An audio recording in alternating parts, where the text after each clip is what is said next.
네, 오늘 말씀은 에스겔 44장입니다.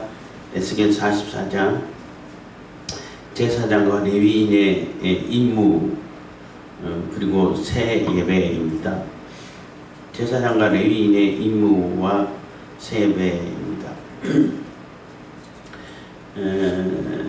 에스겔에 나오는 이 성전은 사람의 손으로 지은 성전이 아니고 하나님께서 보여주시는 성전이고, 이 성전은 예수 그리스도를 상징하는 것이고, 예수 그리스도를 통해 가지고 그 과거의 레위기를 통해 가지고 알려줬던 그러한 온전한 제사가 이제는 실행되는 그러한 모습을 이렇게 44장을 통해서 알려주고 있는 것입니다. 그러니까 과거의 이스라엘 백성들은 성막을 짓고 또 성전을 짓고 했지만은 거기서 온전한 제사, 온전한 예배를 드리지를 못했어요. 성전을 더럽히고 또 가진 우상을 다 갖다 놓고, 성전이 죄가 있는 게 아니라 성전은 거룩한 곳인데 그 거룩한 곳에 가진 악을, 가진 우상을, 가진 죄악을 다 갖다 지워놓은 거예요. 예수님께서 세상 죄를 지고 십자가를 지신 것처럼. 그렇지만 다시 회복시키시는, 다시는 이렇게 부활하신 예수님이라고 말할 수도 있는데, 사람의 손으로 짓지 아니하는 그 성전에서는 이제는 그러한 가증한 일들이 더 이상 행해지지 않고, 행해질 이유도 없고 행해져서도 안 되고 행해지지도 않고, 온전히 하나님께서 명령하셨던 그 제사가, 그 예배가 그대로 실현되고 그대로 이루어진다는 것을 말씀해주고 있는 거예요. 그래서 과거 레위기에서 했던 제사장 임무라든지 레위인의 임무하고 똑같은 것인데, 똑같이 반복하는 것이라고 볼 수 있는데, 다른 것은 그때는 그냥 쉽게 얘기하면 시키니까 하는 것이었고, 또 점점 시간이 흐름으로 인해 가지고 형식적으로 드리는 것이고, 형식적으로 얘기하고, 또 그 마음과 몸에 할례 받지 아니한 자들, 이런 표현이 나오는데 전혀 마음하고 따로 자기들이 가정 우상을 다 갖다 놓고 또 가정스럽게 또 하나님께 또 제사 드리고, 이렇게 막 혼합되어 있고 섞여 있고 또 죄로 물들어져 있고 이런 모습이었다면은, 이제 에스겔을 통해 가지고 다시 보여주는 성전에서는 정말로 순수하게 온전하게 깨끗하게 하나님 앞에 드려지는 그러한 제사의 모습이고, 또 레위인들의 모습이고 제사장들의 모습이라는 거예요. 그리고 또 한 가지는 그 제사장들 중에서 사독 계열과 아비아달 계열을 이렇게 비유로 이렇게 세워놨는데, 이따가 설명할 때도 하겠습니다만은 잠깐 그래도 다시 설명드리면은, 그 솔로몬 시대 때에 아도니아가 반역을 계획을 했죠. 반역을 계획할 때에 그게 요압 장군과 아비아달 제사장이 가담을 했어요. 가담을 했기 때문에 솔로몬이 그것을 진압하면서, 다른 사람은 다 처형했는데 아비아달은 제사장이었기 때문에, 그리고 다윗하고 같이 동고동락했던 제사장이었기 때문에 죽이진 않고 면직을 시켰어요. 제사장 그만해. 이렇게 해가지고 아나도스로 이렇게 내려보냈고, 아나도스에서는 이제 예레미야가 아나도 출신 제사장이에요. 그러니까 이게 면직당하고 이렇게 제사장직에서 물러난 그러한 제사장 계열인 거예요. 그 이다말의 후손 아비아달이고 비느하스의 후손이 이제 사독인데, 사독 계열의 제사장은 끝까지 이렇게 솔로몬을 이렇게 보필했기 때문에 그 반역을 하지 않았기 때문에 그대로 제사장직을 유지했지요. 그 사독 계열의 제사장들이 사두개파가 되는 거예요. 예수님 당시 때 굉장히 많이 예수님께 책망받고 비판받았던 사두개인들, 바리새인들, 사두개인들 했잖아요. 그 사두개인이 사두개인의 제사장들 가문인 것입니다. 그래서 사독계열의 제사장들은 그대로 제사장직을 수행하고 아비아달 제사장이었던 그 제사장들은 이렇게 면직당했기 때문에 완전히 추방당한 것이 아니라 그래도 레위인으로서 성전에서 이렇게 역할을 할 수 있도록 해주신 거예요. 그런 것을 보고 우리가 또 이렇게 나름대로도 생각해 볼 수 있는 것은 우리가 하늘나라에서 네 상이 클 것이다 하고 말씀하셨잖아요. 분명히 상이 다르다는 거예요. 순수하게 처음부터 하나님 말씀 잘 따르고 복음을 따라서 끝까지 순종한 사람하고 중간에 그냥 이렇게 혼란스럽게 막 또 이렇게 넘어지고 또 세상에 가해 갔다가 나중에 돌아온 사람하고 분명히 상급이 다르다는 겁니다. 하는 역할이 다르다는 것을 우리가 생각해 볼 수 있는 것이고, 물론 그렇다고 해가지고 천국 백성이 아니라는 거 아니에요. 다 천국 백성인데 다 하나님 앞에 나와서 성전 안에서 예수 그리스도 안에서 우리가 하나님을 따르고 섬기고 나아가며 있어가지고 그 역할이 그래도 분명히 다르게 적용시킨다는 것을 우리가 찾아볼 수 있는 겁니다. 그래서 44장에 나오는 그러한 제사장들과 레위인들의 임무를 통해 가지고 세배가 이루어지는 것은 예수 그리스도 안에서 온전히 하나님께 드려지는 새로운 예배가 이렇게 시작되는 것이고 새로운 예배가 실행된다는 것을 이게 상징해주고 있는 것입니다. 그래서 예수님께서 이 땅에 오심도 마찬가지고, 이 땅에 오셔서 예수님께서 이 땅에 오시는 것은 이 세상 죄를 다 지고 없이 하고 다 세상 죄를 이렇게 깨끗하게 하고 세상 죄를 지고 가셔가지고 하나님이 우리와 함께 하시는 임마누엘을 이루시기 위해 가지고 오셨고, 그것을 또 예수님께서는 십자가의 사역을 통해 가지고 다 이루셨고, 그리고 부활하셔가지고 새로 지어진 성전처럼 그 안에서는 정말로 거룩한 자들만 가정하고 또 부정한 그러한 사람들은 들어가지 못하고 마음과 몸에 할려받지 못한 사람들은 결코 들어갈 수 없는 그러한 그 하나님의 나라를 새 성전을 세우시고 일으키신 것입니다. 그래서 예수님께서 이 성전을 헐라 내가 사흘 만에 일으키리라 한 것은 예수님 자신을 얘기하는 것이고, 일으킨다는 얘기는 부활한다는 얘기인데 성전이 건물로 된 성전이 부활하겠어요? 새로 지어져야 되는 거죠. 근데 건물로 된 성전을 얘기하는 것이 아니고 예수님 자신의 몸을 얘기하는 것입니다.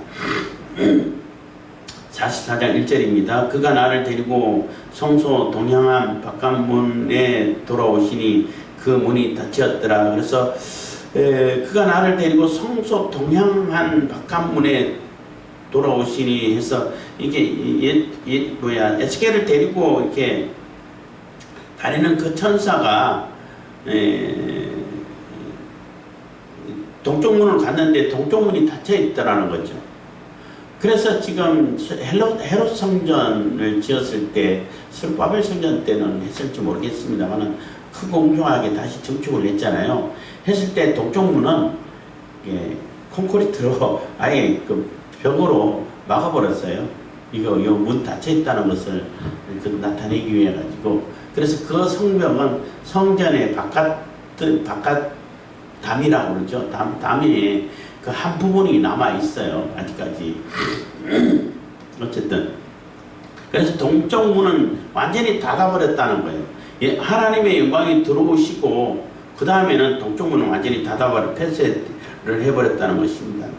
2절입니다. 여호와께서 내게 이르시되 이 문은 닫고 다시 열지 못할지니 아무 사람도 그리로 들어오지 못할 것은 이스라엘 하나님 나 여호와가 그리로 들어왔습니다. 그러므로 닫아둘지니라 해서 동쪽 문은 이제 하나님께서 하나님의 영광이 성전으로 들어오시고 이제 하시고, 그리고 완전히 닫아버렸다는 얘기는 몇 가지 의미가 있죠. 닫았다는 얘기는 안 나간다는 얘기인 거예요.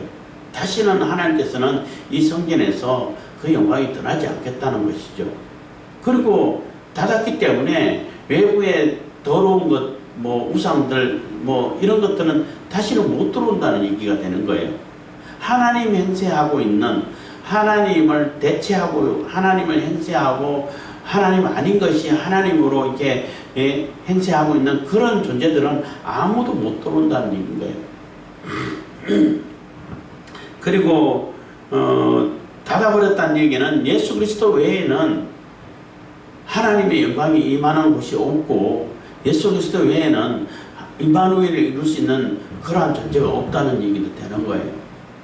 그래서 동쪽 문은 완전히 닫아버렸다는 것입니다. 그래서 여호와께서 내게 이르시되 이 문은 닫고 다시 열지 못할지니 아무 사람도 그리로 들어오지 못할 것은 이스라엘 하나님 나 여호와가 그리로 들어왔습니다. 그래서 여호와 하나님만 출입하는 그런 문인데 그러므로 닫아둘지니라. 그래서 하나님께서 들어오셨기 때문에 닫아버렸다는 거죠. 닫아버렸기 때문에 다시는 나가지 않겠다는 것이죠. 이것은 그냥 상징이라고 볼 수밖에 없는 것은 하나님이 뭐 꼭 그 문으로만 다니시나요? 그 위에 담비에는 다 뚫려있지, 하늘에는 다 뚫려있잖아요. 그냥 하늘에서 그냥 임재하시면 되지. 그렇잖아요. 그런데 굳이 이렇게 상징화 시켜놓은 것은 동쪽문을 닫으라고 한 것은 하나님 외에 예수 그리스도 외에는 길이 없다는 것을 또한 얘기해주고 있는 거예요. 그리고 예수님을 통해 예수님께 그리고 부활하신 예수님과 함께하는 그곳에는 하나님이 영원히 계시겠다는 거죠. 다시는 그 영광이 떠나가지 않으시겠다는 거예요. 물론 떠나가실 때도 동쪽문으로 떠나가셨지만은 그래서 하나님이 우리와 함께하심이 영원히 이루어지는 것을 이렇게 나타내 보여주고 있는 것입니다. 3절입니다. 왕이 가덕에 안길로 이 문 현관으로 들어와서 거기 앉아서 나 여호와 앞에서 음식을 먹고 그 길로 나갈 것이니라. 그래서 이게 읽으면은 잘 이렇게 도대체 그 길이 어떤 길인지 잘 혼동될 만한 모습으로 이렇게 의미를 이렇게 번역을 해놨는데 어쨌든 왕이 가닥에 한 얘기는 왕은 하나님을 대리해야 하는 자이잖아요. 우리는 왕 같은 제사장이기 때문에 다 해당할 수 있는데 왕이 그래서 들어가지고 화목제라든지 이 성물을 먹을 수 있는 뭐 왕뿐만 아니라 다른 존재도 마찬가지죠. 그래서 그 왕은 이렇게 뭐 뚫려 있는 것은 북문이나 남문이 뚫려 있잖아요. 그건 출입할 수 있어요, 사람들이. 그래서 남문이나 북문으로 들어와 가지고 이렇게 돌아서 이게 동쪽 문이 있는 그 안쪽에 그러니까 말로는 바깥들인데 바깥들 밖에 있는 문이 닫혔기 때문에 성전 제일 끝에 있는 제일 바깥에 있는 담이 뜰이 이렇게 문이 닫혔기 때문에 그 안에 있는 것을 바깥들이라고 그래요. 그 안뜰은 성수가 있고 번제단이 있고 하는 곳을 보고 안뜰이라고 그러고 그 바깥은 바깥뜰이라고 그래요. 어쨌든 그 문 앞에 동쪽 문 닫혀있는 그 동쪽 문 아니죠. 거기에 와가지고 음식을 먹을 수 있다는 거예요. 물론 안뜰로 들어가면 거기는 문이 있는데 그 문은 이제 닫혀있는 것이 아니라 열려있으니까 그래서 거기서 음식을 먹고 나갈 때는 들어왔던 문으로 나가면 되죠. 그래서 그 길로 나갈 것이니라 한 얘기는 그 길은 들어왔던 길, 남문이나 또 이렇게 북문이나 들어왔던 길을 얘기하는 것입니다. 그래서 왕은 하나님을 대리하는 자이기 때문에 그 왕의 신분, 왕 같은 제사장, 지금 우리가 같은 신분이라고 말할 수 있죠. 그런 자들은 거기서 하나님의 임재하신 그 성전 그 뜰 안에서 이렇게 같이 이렇게 음식을 먹을 수 있던 같은 상을 이렇게 차려놓고 하나님께서 주신 그러한 하나님과 함께하는 같이 음식을 먹는 자니까는 하나 된다는 뜻이기 때문에 하나가 된다는 것입니다. 그래서 그곳에서 우리가 하나님과 함께 임마누엘을 이룰 수 있다는 것입니다. 이루어지고 있다는 거죠. 4절입니다. 그가 또 나를 데리고 북문을 통하여 전 앞에 이르시기로 내가 보니 여호와의 영광이 여호와의 전 가득한지라 여호와의 영광이 여호와의 전에 가득한지라 내가 얼굴을 땅에 대고 엎드린대. 그래서 동문이 막혔기 때문에 이제 북문을 통해 가지고 이 에스겔을 데리고 다니는 그 천사가 들어간 거예요. 들어가니까 성전에서는 뭐 여호와의 영광이 가득 차 있으니까 거기에 압도되어서 또 엎드려서 경배하고 뭐 땅에 내가 얼굴을 땅에 대고 엎드렸다는 것입니다. 5절입니다. 여호와께서 내게 이르시되 인자야 너는 전심으로 주목하여 내가 네게 말하는 바 여호와의 전에 모든 규례와 모든 율례를 귀로 듣고 또 전에 입구와 성소의 출구를 전심으로 주의하고. 그래서 이제는 새로운 성전이기 때문에 새로운 예배를 드리는데 그 모든 규례, 그러니까 레위기에서 얘기해줬던 그 규례를 그대로 온전하게 깨끗하게 실행할 수 있도록 하라는 거예요. 그것이 그러니까 과거에는 솔로몬 성전에 있을 때는 그것이 실행되기는 되었지만은 형식적이었고 가정한 것들이 있고 부정한 것들이 그냥 섞여 있고 갖다 놓고 더럽히고 이런 상태에서 드려진 것이기 때문에 온전한 예배라고 할 수가 없는 거예요. 온전한 제사라고 할 수가 없는 거죠. 그래서 그것이 하나님께서 처음 주셨던 그 예배의 형식대로 그대로 실행되고 이루어지는 것을 보게 하라는 것입니다. 그래서 여호와께서 내게 이르시되 인자야 너는 전심으로, 그래서 조금만 흐트러진 마음도 없이 모든 마음을 들여서 전심으로 주목하여 내가 내게 말하는 바 여호와의 전의 모든 규례와 모든 율례를 귀로 듣고 또 전에 입구와 성소의 출구를 전심으로 주의하고. 6절입니다. 너는 패역한 자 곧 이스라엘 족속에게 이르기를 주 여호와의 말씀이 이스라엘 족속과 너희의 모든 가정한 것이 족하니라. 그래서 이제 얘기를 하는데 이스라엘 백성들에게 지금까지 너희들이 지었던 그 가정한 죄, 가정한 것들 이제 그만하라는 얘기인 거죠. 이제 족하다는 얘기는 그만하면 충분하다는 거죠. 그만큼 죄를 지었으면 됐지 뭘 또 더 죄를 지으려고 하냐는 거죠. 이 얘기는 새로운 성전에서는 이제는 그러한 가정한 것들 절대 더 이상 해서는 안 된다는 거죠. 그래서 그동안 하나님께서 징계를 하고 심지어는 성전까지 허물어 버린 것은 이런 더러운 것과 가정한 것들을 가득 채워놨기 때문에 그렇게 행했는데 이제는 이제 그만해 하는 얘기인가.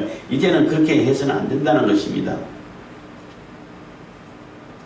7절입니다. 대저 너희가 마음과 몸에 할례 받지 아니한 이방인을 데려오고 내 떡과 기름과 피를 드릴 때에 그들로 내 성소 안에 있게 하여 내 전을 더럽힘으로 너희 모든 가정한 일 외에 그들이 내 언약을 위배케 하는 것이 되었으며. 그래서 어떻게 가정했냐면은 정말로 이렇게 마음과 몸에 할례 받지 아니한 이방인 해서 사실 뭐 이방인이라도 기도원 멀리 있는 채 해가지고 요수하고 언약을 맺었던 기도원 족속은 가까이 있는데도 그렇게 해가지고 속았다고 해서 죽일 수는 없고, 그래가지고 성전에 이제 이렇게 장작을 pen다든지 물을 길어 온다든지 이런 일을 허드렛 일을 시켰단 말이에요. 그렇기 때문에 성전에 들어올 수는 있어요.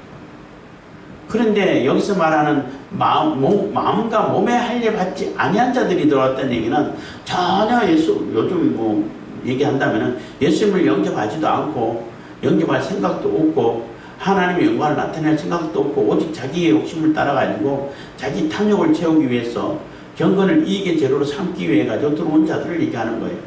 그런 자들을 다 성전에 들어와 가지고 하나님의 성전을 더럽혔다는 겁니다.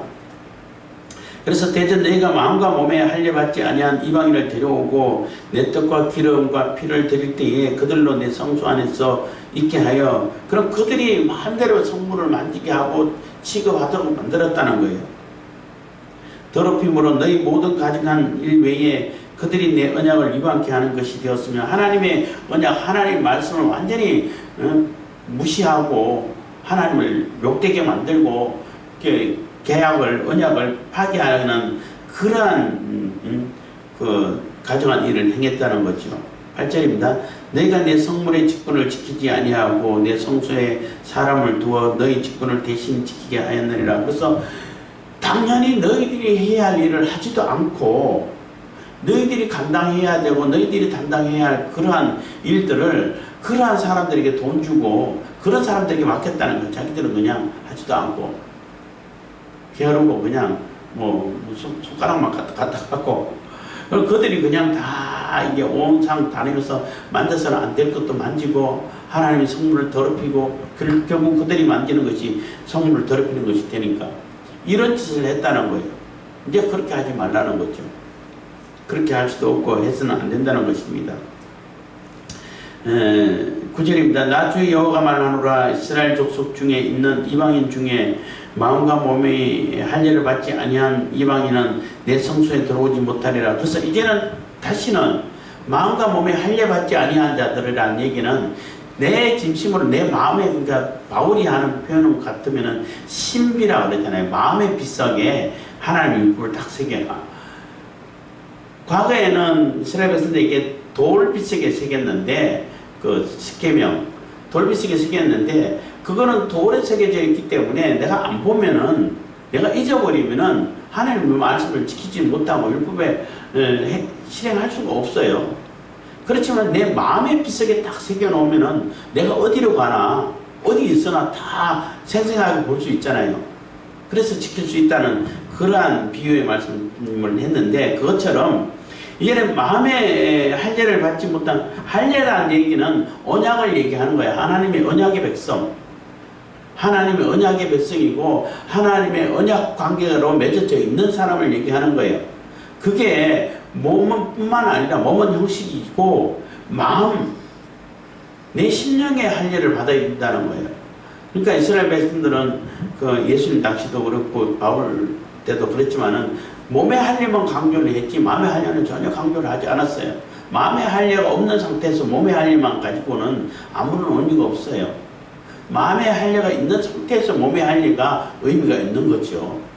예배도 마찬가지고 뭐 세례도 마찬가지고 다 똑같은 것인데 겉으로 행해지는 그런 의식도 중요해요. 형식이 전혀 필요 없다는 거 아닙니다.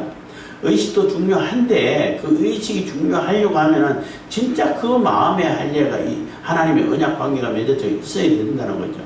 예수 그리스도를 정말로 영접한 상태가 돼서 세례를 받고 유대인들은 할례를 받고 하는 것이 중요한 것이지 그거 없이 그냥 형식적으로 몸의 할례만 받으면 별 의미가 없다는 거죠. 그래서 여기 강조하는 것이 마음의 할례를 강조하는 것입니다. 그래서 나 주 여호와가 말하노라. 이스라엘 족속 중에 있는 이방인 중에 마음과 몸이 할례를 받지 아니한 이방인은 내 성소에 들어오지 못하리라 해서 우리로 얘기한다면 예수 그리스도를 영접하지 못하는 자들은 결코 하나님 나라에 들어올 수 없다는 얘기가 되는 겁니다. 10절입니다. 이스라엘 족속이 그렇다하여 나를 떠날 때에 레위 사람도 그렇다하여 그 우상을 조차 나를 멀리 떠났으니 그 죄악을 담당하리라. 그래서 이스라엘 족속이 그렇해서 하나님을 배반하고 하나님 뜻을 따르지 못하고 하나님을 떠날 때에 레위 사람도 똑같이 했다는 거예요. 이게 이제 비유되는 것이 아비아달 제사장이 비유되는 거예요. 그때 솔로몬 왕이 세워졌을 때에 솔로몬 왕을 따르지 않고 그 아비아달 반역한 아비아달을 따랐다는 그것을 이제 비유하는 것입니다. 그랬던 것처럼 이스라엘 족속이 나를 떠날 때에 레위 사람도 그렇다여 그 우상을 조차 나를 멀리 떠났으니 그 죄악을 담당하리라. 그래서 하나님께서는 심판하시고 징계를 내리시고 다 이렇게 쫓아내시고 다 흩어버리시고 바벨론 포로로 잡아가게 하시고 성전까지 허물어 버리시고 했다는 겁니다. 11절 그러나 그들이 내 성소에서 수종 들어 전 문을 맡을 것이며 전에서 수종 들어 백성의 번제의 희생과 및 다른 희생을 잡아 백성 앞에 서서 수종 들게 되리라 해서 그래서 제사장 직분을 이제 하지마. 너희들은 한번 배반했기 때문에 그렇지만은 다시 회개하고 돌아왔기 때문에 완전히 쫓아내지는 않지만은 성전에서 일어날 수 있게 해준다는 거예요. 하나님 나라에 참여는 된다는 거예요. 우리가 죄에 빠져가지고 넘어져서 지내다가 하나님께 회개하고 돌아왔을 때에 그 회개하고 돌아왔지만은 하나님께서 받아주시긴 해요. 예수님 믿고 또 거듭났다 할지라도 죄에 물들어 있는 몸이기 때문에 완전히 영화 단계에 들어가지 않았기 때문에 성화되고 있는 과정에 있기 때문에 넘어지고 또 이렇게 실수하고 해요. 그렇지만은 회개하고 돌이키고 돌아오는데 돌아오면은 안 받아, 너 넘어졌기 때문에 오지 마. 이게 아니라 받아주긴 받아주는데 과거에 했던 그 제사장의 직분은 하지 마. 그렇지만은 성전에서 다른 일은 수종드는 일은 해. 이렇게 차별을 둔다는 거예요. 그러니까 차등을 둔다는 거죠. 그래서 뭐 제가 자주 말씀드렸습니다만 하나님께서 명령이 임하고 사명이 주어졌을 때에 하나님의 음성이 들렸을 때에 바로 순종하는 거랑 몇 번 거절하다가 마지못해 순종하는 거랑 내가 해야 할 일은 해. 내가 감당해야 할 사명 감당하는데 그게 주어지는 그 은혜나 혜택은 다르다는 거예요. 바로 순종했을 때 가장 혜택이 커요. 내가 담당해 가야 할 사명을 감당하는 것은 물론이거니와 그게 많은 은혜가 주어지고 하나님께서 많은 복을 베풀어 주셔요. 근데 한 번 거절하고 순종하는 거하고 두 번 거절하고 순종하는 거하고 또 달라. 주어지는 은혜가 달라요. 그건 분명히 여러 번 경험을 해보고 여러 번 많은 사람들 지켜봤어요. 확실히 다르더라고. 그래서 마지못해 마지막 순간에 그때 겨우겨우 이제 돌아와가지고 이 사명 감당하면은 그 사명만 겨우 감당해. 그동안 하나도 은혜를 못 누려. 그래서 뭐 실컷 세상에서 돌아다니다가 죽기 전에 그때 회개하고 돌아가면 되겠지. 그게 말대로 되지도 않을 뿐더러 하나님의 천국을 내가 누리지를 못하고 사는 거예요. 그 어리석은 짓이에요, 그게. 어쨌든, 하여튼, 그래서 하나님께서는 그 회개하고 돌이키는 그러한 제사장이었다 할지라도 돌이키는 그러한 그 이스라엘 백성들을, 하나님 백성들을 외면하지는 않으셔요. 받아주셔요. 받아주시지만은 분명히 하는 역할을 달리 하신다는 거예요. 상급을 달리 하신다는 거죠.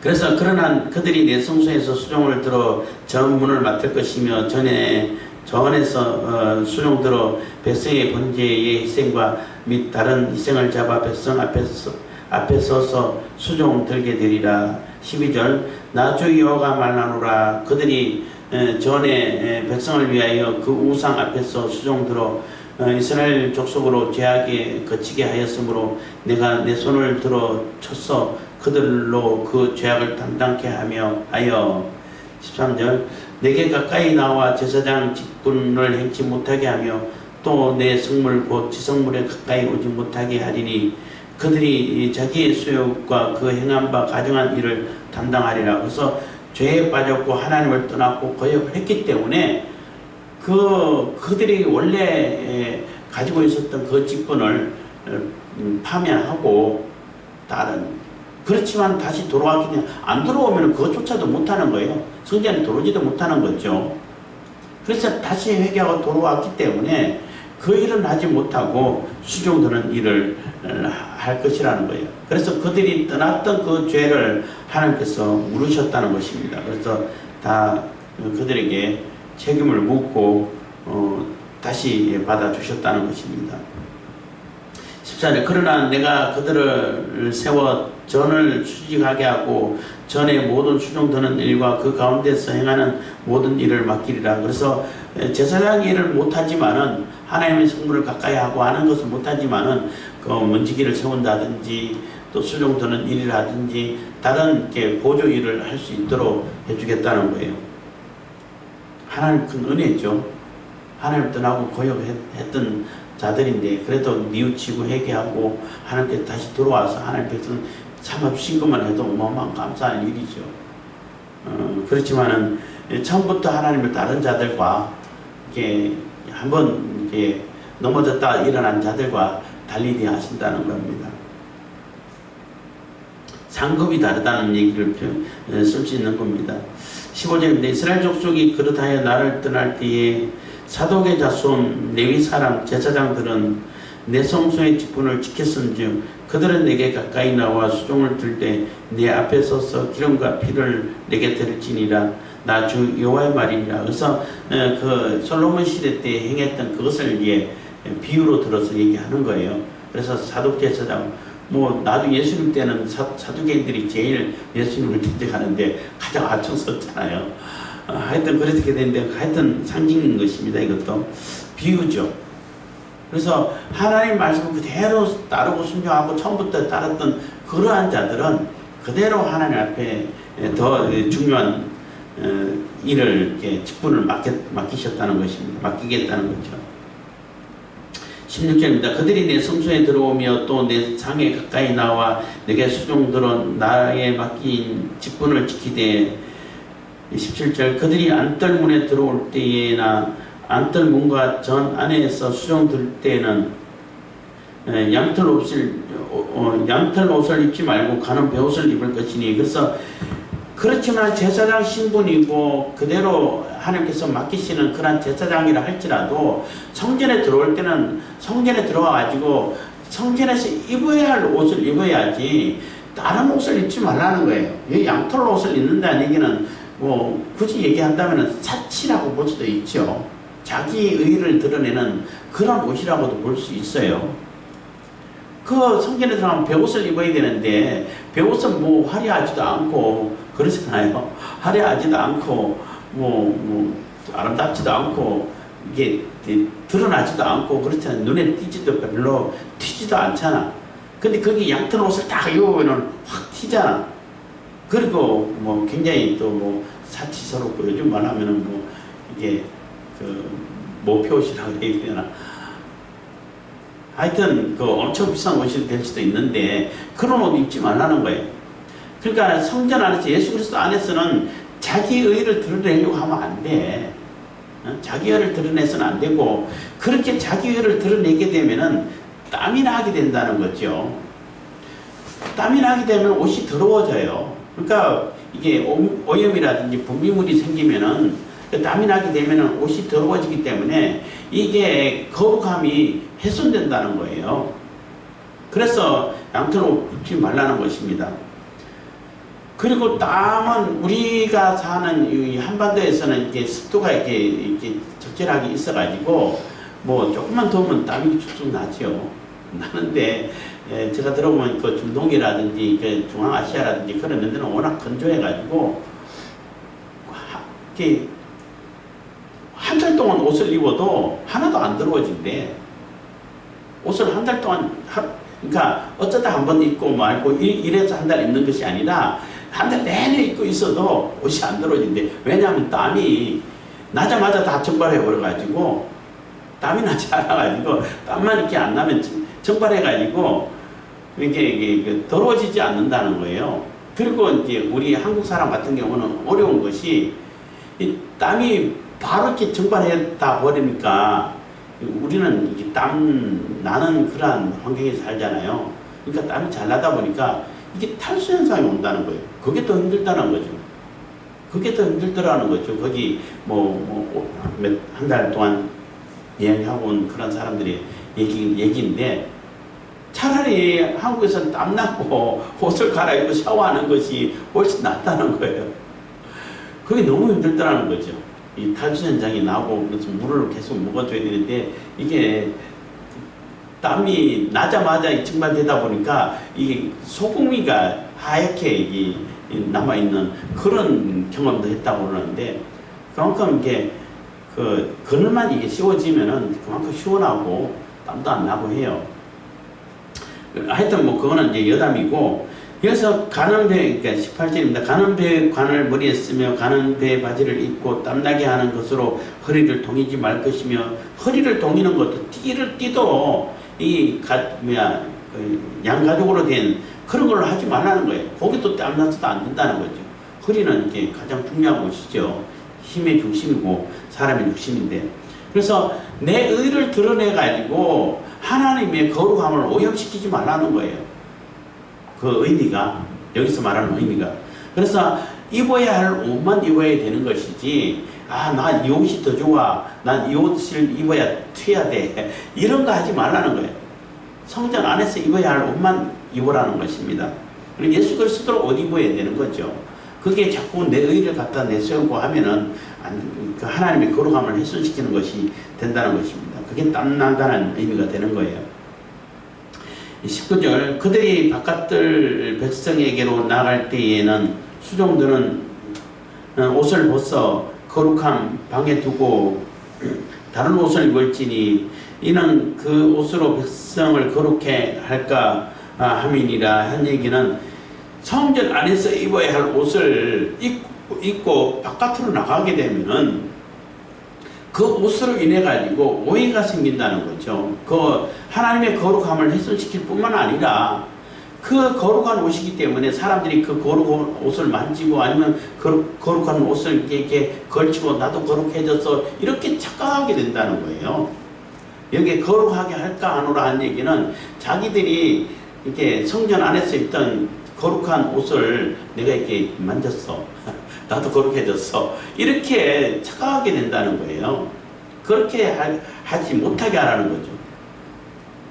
그 옷을 만졌기 때문에 내가 거룩해진 것이 아니라 그 하나님의 거룩함을 오히려 훼손시키는 일이 된다는 거예요. 그래서 성전 안에서만 입으라는 거죠.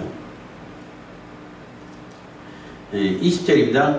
그들은 또 머리털을 밀지 말며 머리털을 길게 자라기도 말고 그 머리털을 깎기만 할 것이며, 그래서 이 머리도 단정하게 깎아라는 거예요. 완전히 밀어가지고 없이 하지도 말고 너무 길어가지고 관리도 안 되게 하지 말고 적당하게 이발을 해서 단정하게 다니라는 얘기인 것입니다.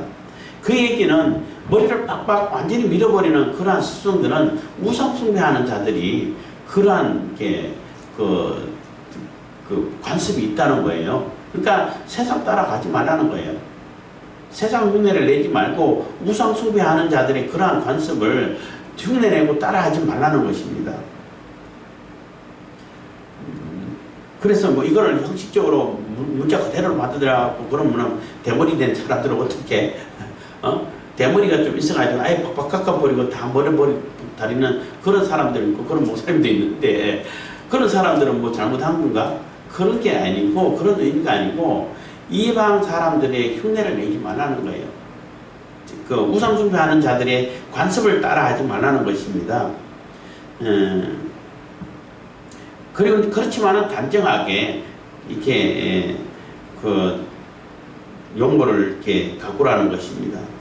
21절, 아무 제사장이든지 안뜰에 들어갈 때에는 포도주를 마시지 말 것이며, 그래서 포도주 마시지 말라는 얘기는 제사장들이 포도주 아예 못 먹지 마 이렇게 한 것이 아니라, 안뜰에 들어갈 때란 얘기는 제사장의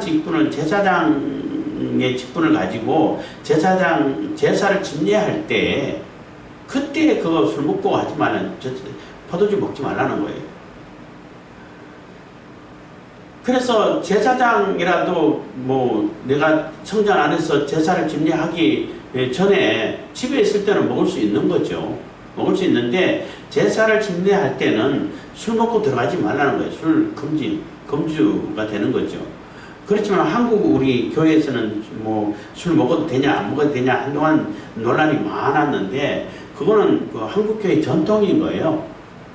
선교사들이 와가지고 볼 때 한국 사람들이 술을 먹을 때 서양인들은 한 잔 가지고 1시간씩 얘기하면서 안 먹고 싶으면 조금 마시고 이렇게 해가지고 술 문화가 돼 있는데, 조선에 오니까 그게 아니고 아예 동이채로 갖다 놓고 동이채로 마셔. 오로지 말하는 것도 별로 필요 없고 오로지 술 먹는 것만 한번 먹기 시작하면은 몇 동이를 치워야 되니까, 그러면 일이 되냐는 거예요. 폐가 망신한다는 거예요. 노름하고 술 먹고 이게 담배 피고 이런 것 때문에 폐가 망신하는 것을 보고 이거는 교회에서 하지 말자 하고 이렇게 좋은 전통으로 결의를 한 거예요. 그래서 전통으로 내려온 것이고, 그게 구원하고는 상관없죠. 뭐 술 먹었다 해갖고 구원 못 받고 그러진 않아요. 그렇지만은 좋은 전통인 거예요. 그래서 그런 모습을 보고 교회가 바뀌어지고 성도들이 바뀌어진 그런 모습을 보고 사람들이 다 이렇게 존경하고 따르고, 아, 이게,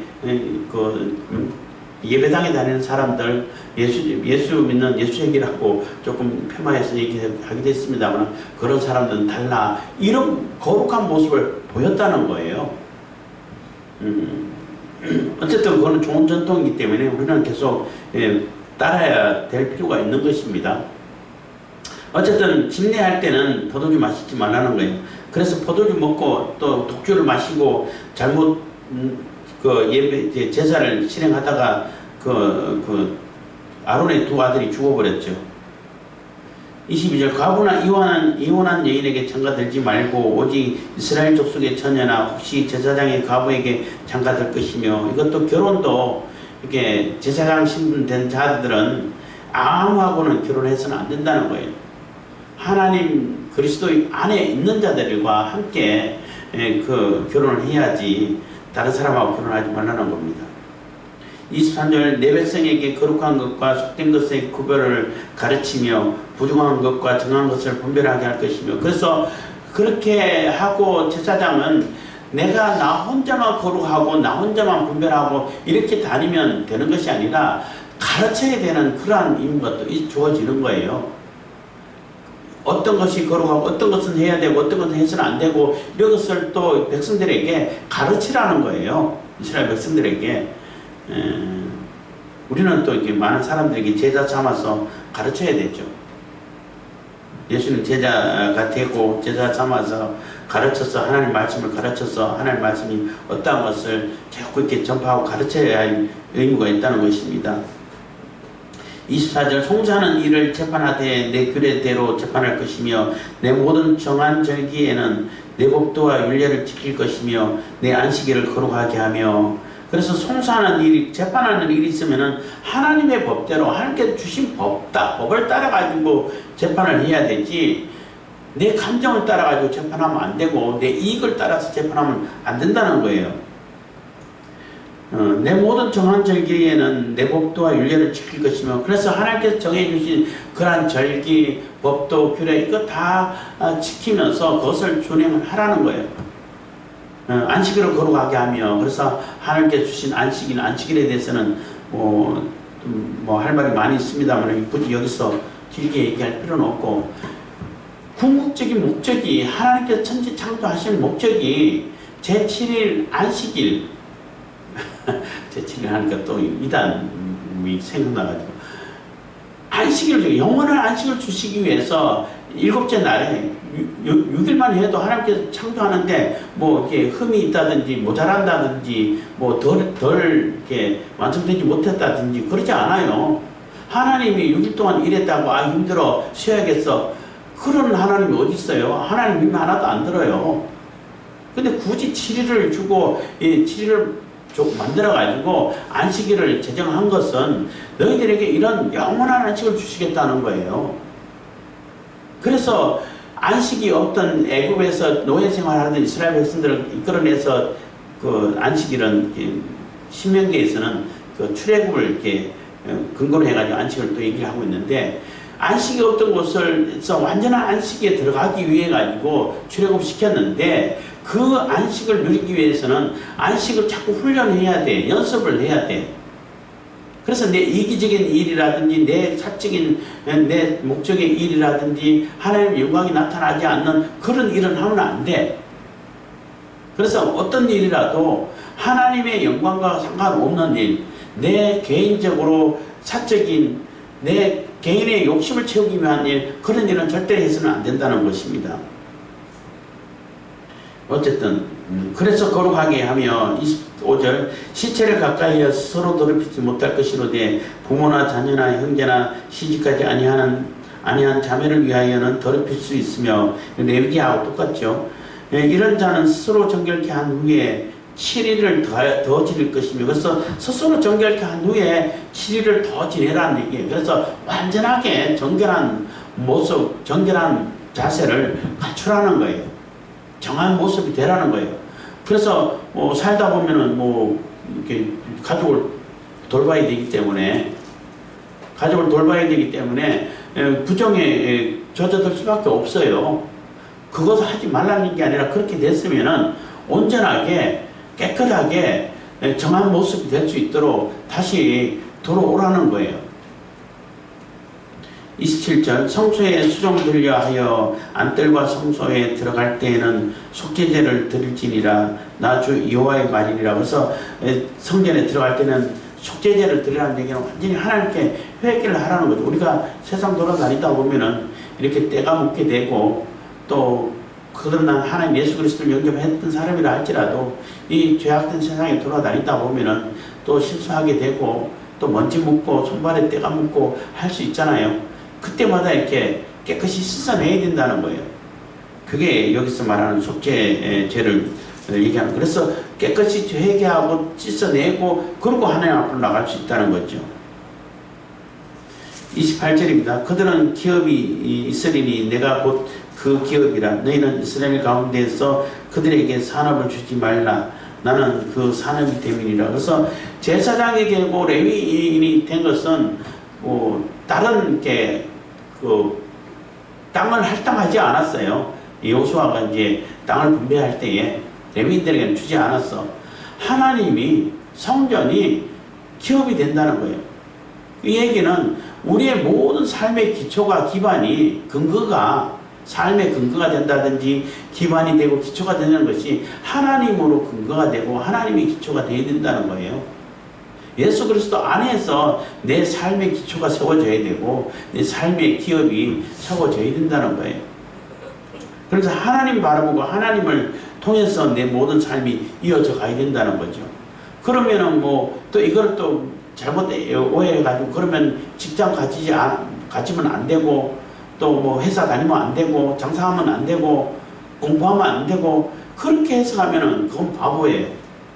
그 모든 일이 하나님께서 주신 것이고 하나님의 일을 하기 위한 것이고 그 자체가 하나님의 일이 되는 거예요. 그거를 통해 가지고 내가 어떻게 하나님의 영광을 나타내고 하나님의 일을 드러내고 하나님의 일을 이루어갈 것인가, 하나님의 명령, 하나님의 사명을 감당해 갈 것인가를 연구하고 고민을 해야 되는 것이지 그 일 자체는 아니고 다 예배당에 와가지고만 있어 예배만 드리고 기도만 하면 기도도 예배도 잘못 오해를 하는 것이고 기도도 잘못 오해하는 거예요. 그렇게 가르치는 것은. 근데 지금까지 그렇게 가르쳐 왔기 때문에 많은 사람들이 이단에 빠져들어가게 되고 이단의 사상과 이게 성경 사상하고 구분을 못하게 되고 이런 결과를 가져오는 거예요. 그래서 이게 하나님이 기업이 된다는 것은 하나님이 모든 삶의 근거가 되고 그 원인이 되고 결과가 된다는 것입니다. 다 하나님께로부터 나와서 하나님께로 예수님께로부터 나와서 예수님께로 돌아가는 그러한 일이 된다는 것입니다. 우리가 왕같은 제사장의 삶을 살 때에 그러한 모습으로 살아야 된다는 거죠. 그래서 하나님께서 다 공급하시고 채우시는 거예요. 어떤 여러 가지 방법으로. 29절입니다. 그들은 소제와 속죄제와 속건제의 제물을 먹을지니 이스라엘 중에서 구별하여 드리는 물건을 다 그들에게 돌리며. 그래서 그들은 이제 예수 그리스도 안에서 거룩한 음식을 거룩한 물질을 먹을 수 있게 된다는 겁니다. 30절 또 각종 처음 익은 열매와 너희 모든 예물 중에 각종 거제 제물을 다 제사장에게로 돌리고 내가 또 첫 밀가루를 제사장에게 주어 그들로 내 집에 복이 임하도록 하게 하라. 그래서 다 이스라엘 백성들도 하나님께서 명하신 대로 11조도 마찬가지고 드려야 할 것을 드리고 이렇게 정확하게 구별하게 되면은 하나님께서 더 많은 복을 베풀어 주시는 것이지 내가 제사장 몫을 떼줬기 때문에 나는 그냥 굶어야 돼 이러지 않은 거예요. 더 풍성해지지. 그래서 가끔가다 이제 여기 나와서 이렇게 말씀드립니다만은 11조 얘기할 때에 저도 이제 라디오를 통해 가지고 방송을 통해서 들은 얘기입니다만은 11조가 이렇게 10만 원 따위까지는 잘 낸다는 거예요. 10만 원. 근데 100만 원이 넘어가면은 사람들이 이게 머뭇거리고 잘 안 낸다는 거예요. 10만 원 단위까지는 줄인다는 거예요. 근데 거꾸로 한번 생각을 해보세요. 내가 11조를 10만 원 낸다는 얘기는 내 경제 규모가 100만 원 단위라는 얘기잖아요. 내가 100만 원 11조를 낸다는 얘기는 내 경제 규모가 1000만 원 단위예요. 그래서 10만 원 내고 100만 원 가지고 내가 생활할 것인가, 아니면 1000만 원 단위로, 그러니까 100만 원 11조를 낼 수 있어가지고 1000만 원 규모의 경제 생활을 할 것인가, 그건 10배 차이인데, 심지어는 내가 1000만 원 11조를 낼 수 있으면은 내 경제 규모는 억 단위란 말이에요. 한 달에. 그게 훨씬 낫지 않나요? 억 단위의 경제 규모하고 그 100만이, 그러니까 100만 원의 경제 규모하고 규모가 어마어마하게 다른데, 근데 나는 억 단위의 경제 생활을 하면서 하나님께 드리는 거는 그 10만 원만 내고 싶다는 거지. 10만 원 단위만 내고 싶다는 거지. 그게 어리석음이라는 거예요. 그러면은 하나님께서 다시 이제 10만 원, 100만 원 경제 규모로 줄여주시겠죠. 안 그래요? 이거는 그냥 흘러가는 그냥 여담입니다. 어쨌든 하나님께 드려야 할 것은 분명하게 구별해 드릴 때에 하나님께서 복이 더 풍성하게 베풀어 주신다는, 복을 베풀어 주신다는 거예요. 31절입니다. 무릇 새나 육축에 스스로 죽은 것, 무릇 새나 육축의 스스로 죽은 것이나 찢긴 것은 다 제사장이 먹지 못할 것이니라. 그래서 내가 제사장이 됐다 그러면은 이게 먹을 수 있는 그러한 그 동물이 죽은 것이라 할지라도 스스로 죽었다든지 동물에게 찢겨 죽었다든지 이런 거 먹지 말라는 거예요. 그래서 내가 먹는 것도, 내가 취해야 되는 것도, 이게 뭐 얘기했습니다만은 먹어야 되는 건지 먹지 말아야 되는 것인지, 먹어도 뭐 탈나지 않는다고 해서 그냥 무조건 먹는 것이 아니라 구별해서 먹으라는 거예요. 받는 돈도 마찬가지예요. 사실 뭐 교회에서 헌금도 마찬가지예요. 사실은 이게 받아야 되는 돈인지 받았으면 안 되는 돈인지 구별해야 된다는 거예요. 무조건 준다고 해가지고 막 이렇게 받게 되면은 세상에 공짜가 없어요. 그 받은 돈의 만큼 내가 뭔가를 치러야 돼. 뭔가를 이렇게 그들의 요구대로 해줘야 되는 게 있어요. 특히 교회를 통해 가지고 그런 일들이 많다고 그래요. 제가 직접 보지는 않았지만은 교회를 통해 갖고 돈 세탁을 많이 한다고 그래. 교회 단체를 통해 가지고. 와, 그 얘기 듣고 좀 충격이었는데 그런 것 같아요. 그거 하나님께서 모르시겠어요? 다 심판합니다. 기도하겠습니다. 사랑해 주신 감사합니다. 이 시간에 돈에 복을 주신 감사드립니다.